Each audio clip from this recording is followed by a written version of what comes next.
Chris Bumstead एक अनोखा नाम बॉडी बिल्डिंग का, इकलौते ऐसे क्लासिक फिजिक एथलीट जो कि 6 बारी ओलंपिया चैंपियन बने और अपना आखिरी टाइटल जीतने के बाद रिटायर हो गए। क्या कहा क्रिस ने और क्यों क्रिस को ग्रेटेस्ट माना जाता है, इस वीडियो में आज हम लोग जानेंगे। आज मैं क्रिस बमस्टेड की स्पीच को हिंदी के अंदर ट्रांसलेट करके आप लोगों को बताऊंगा और क्या ये स्पीच आपका माइंडसेट बदल सकती है और कैसे आप लोग सक्सेस को व्यू करते हो।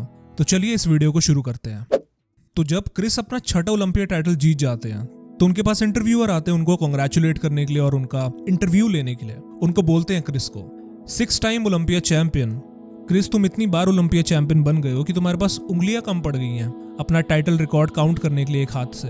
तो क्रिस, आपने ये पहले सुना होगा कि हर साल जीत बेटर फील कराती है। रायन टेरी जो कि बहुत ही ग्रेशियस थे अपनी जीत पर, उन्होंने मुझे ये बात बोली कि मेरे दूसरे ओलंपिया टाइटल की जीत मेरी पहली जीत से ज्यादा स्पेशल थी और बेटर थी। तो मैं आपसे ये पूछना चाहता हूँ कि आपके लिए भी बेटर होता रहता है हर साल जीतने के बाद जब आप अपना टाइटल जीतते हो? क्रिस जिसका जवाब देते हैं, हर साल जीतने के बाद अलग एक्सपीरियंस होता है, लेकिन हर साल एक लेसन मुझे सीखने को मिलता है।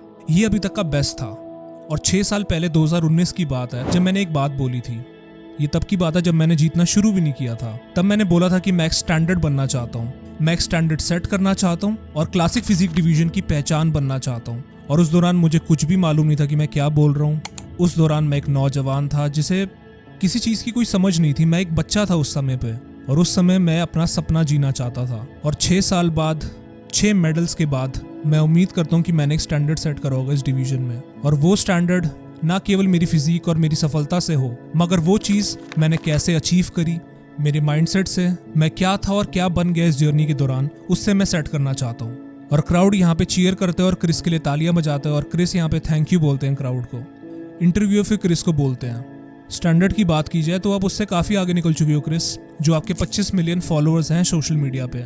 क्रिस जिसका जवाब देते हैं, मुझे पता है काफ़ी लोगों को पता चल गया होगा अभी तक, तो ये चीज़ आने वाली है मेरी तरफ से और मेरे अंदर काफ़ी टाइम से ये दबी पड़ी थी और आज मैं इस चीज़ का ऐलान करना चाहता हूँ।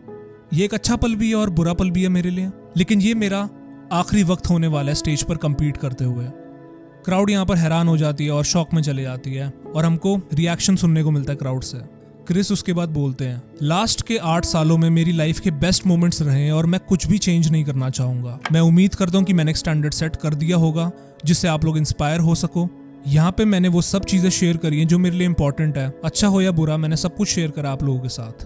और कठिन काम की बात करी जाए तो केवल जिम जाना और वर्कआउट करने से हार्ड वर्क नहीं होता है, वो चीजें भी लाइफ में हार्ड होती हैं। जैसे अपनी बीवी के पास जाना, उसको बोलना कि मेरा बहुत बुरा दिन चल रहा है, उसके आगे इमोशंस दिखाना, उसके आगे रोना, अपने दोस्तों को बोलना कि आप उनसे कितना प्यार करते हो और उन लोगों की जिंदगी से चले जाना या उनको अपनी जिंदगी से निकाल देना जो तुम्हें बहुत प्यार करते हैं। ये काम सही मायने में ज्यादा मुश्किल होते हैं क्योंकि तुम जानते हो कि आगे लाइफ में तुम्हारे कुछ अच्छा ही लिखा है। मैंने बहुत कुछ सैक्रिफाइस किया है यहाँ तक आने के लिए, जैसे कि मेरी मेंटल पीस, बहुत प्रेशर और बहुत एक्सपेक्टेशन मैंने खुद से रखी है और मैं तैयार हूँ ये जगह छोड़ने के लिए और कोई और मेरी जगह अकेले, मैं उसके लिए भी तैयार हूँ।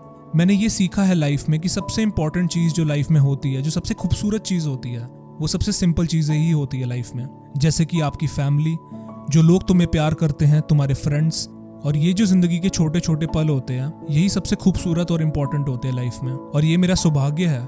क्राउड यहाँ पे चीयर करती है क्रिस को और क्रिस यहाँ पे बोलते हैं कि ये थोड़ा लंबा हो जाएगा, मेरी स्पीच थोड़ी लंबी हो जाएगी, लेकिन स्टेज पर आप मुझे कभी ऐसे देखने नहीं वाले, तो थोड़ा सा झेल लो मुझे। और यहाँ पे क्रिस कहते हैं, ये प्रेप मेरे लिए स्पेशल थी बिकॉज ऑफ माई डॉटर, मेरी वाइफ जो मेरी जर्नी में हमेशा मेरे साथ रही है। अच्छा पल हो या बुरा पल, हर एक ओलंपिया में मेरे साथ मेरी बीवी रही है। और शायद मैं 2-3 और ओलंपिया खेल सकता था और जीत भी सकता था, मगर मैं एंजॉय ही नहीं कर पाता अगर मैं ये मोमेंट्स अपनी फैमिली के साथ ही ना शेयर कर पाऊँ। मैं यहाँ पर थैंक्स बोलना चाहूँगा अपने उन लोगों को जिन्होंने मेरी मदद करी है, जिस कारण की वजह से मैं आज यहाँ पर खड़ा हूँ आप लोगों के सामने। और बहुत से लोगों ने ये चीज़ मुझे बोली है पहले कि जितने टाइम तक ऊपर तुम खड़े रहोगे सफलता में, उतना ही ज़्यादा लोग तुम्हारी नाकामयाबी देखना चाहेंगे, उतना ही ज़्यादा लोग तुम्हें गिरता हुआ देखना चाहेंगे। सही बोलूं तो मैंने कभी ऐसा एक्सपीरियंस ही नहीं करा। मैं यहाँ पे थैंक्स बोलना चाहूँगा जितने भी लोग मेरी ब्यूटीफुल जर्नी के लिए यहाँ पर खड़े रहे मेरे साथ। मैं यहाँ पर सबसे पहले थैंक्स बोलना चाहूँगा मेरे सबसे पहले coach, my first coach Ian Vellier, जो मुझे बॉडी बिल्डिंग में लेकर आए, मेरे मेंटोर बने, जिन्होंने मुझे सब कुछ सिखाया बॉडी बिल्डिंग से जुड़ा हुआ। आई लव यू ब्रो, मैं तुम्हें थैंक्स बोलना चाहता हूँ। उसके बाद मैं थैंक्स बोलना चाहता हूँ मेरे नए कोच हानी रैमबोर्ड को। हानी रैमबोर्ड मुझे लास्ट 3 सालों से कोचिंग दे रहे हैं और ये इस दुनिया के बेस्ट कोच हैं। बहुत बड़ा दिल है इनका और बड़े दिल से ज्यादा ये एक्चुअली में अपने क्लाइंट्स की केयर करते हैं और हानी रैमबोर्ड भी सब कुछ अपना इस प्रेप में दे देते हैं। और मुझे खुशी है ये बताते हुए कि हानि को मैं एज अ फैमिली मेंबर मानता हूँ। और मैं यहाँ पे थैंक्स बोलना चाहूंगा Jake Wood, Dan Solomon for putting up this show, जिन्होंने ये शो प्रोड्यूस करा है। मैं हमेशा से ओलंपिया का एम्बलम और लोगो देखता हूँ कम्पीट करने से पहले, क्योंकि मैं हमेशा ग्रेटफुल रहता हूँ कि मुझे मौका मिला यहाँ पर कम्पीट करने का। और मैं यहाँ पे एनपीसी का शुक्रिया अदा करना चाहूंगा, जिम मैनियन, टाइलर और स्टीव वाइनबर्गर का। आप लोग एथलीट्स को सपना दे रहे हो जीने का, मौका दे रहे हो अपने सपने जीने का, और मुझे खुशी है कि उन सपनों में से मेरा भी एक सपना है जो कि मैंने अचीव अप कर लिया है। मेरी फैमिली, मैडी, कैल्विन, मेरे पेरेंट्स, डेब, आप लोगों की वजह से मैं आज यहाँ पर हूँ। Thank you guys so much, I love you guys so much. और भले ही आप लोग मुझे आखिरी बार आज स्टेज पर देख रहे हो, लेकिन मैं आपको प्रॉमिस करता हूँ कि आप मेरा आखिरी नहीं देख रहे। और मैं यहाँ पे उम्मीद करता हूँ कि आप मेरी जर्नी से कुछ ना कुछ सीख कर जा रहे हो। और ये सिर्फ सीख जो है मेरी जीत के बारे में नहीं थी, मगर ये थी चैंपियन मेंटालिटी के बारे में, वो नेवर गिविंग अप एटीट्यूड के बारे में। और मैं चाहता हूँ कि आप ये मोमेंट एंजॉय करो। Thank you guys.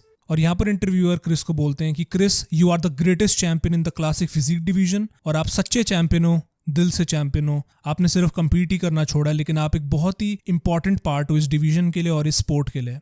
Enjoy this moment champion on the Olympia stage. और यहाँ पर क्रिस इमोशनल हो जाते हैं और क्राउड के आगे उनके आंसू आने लगते हैं।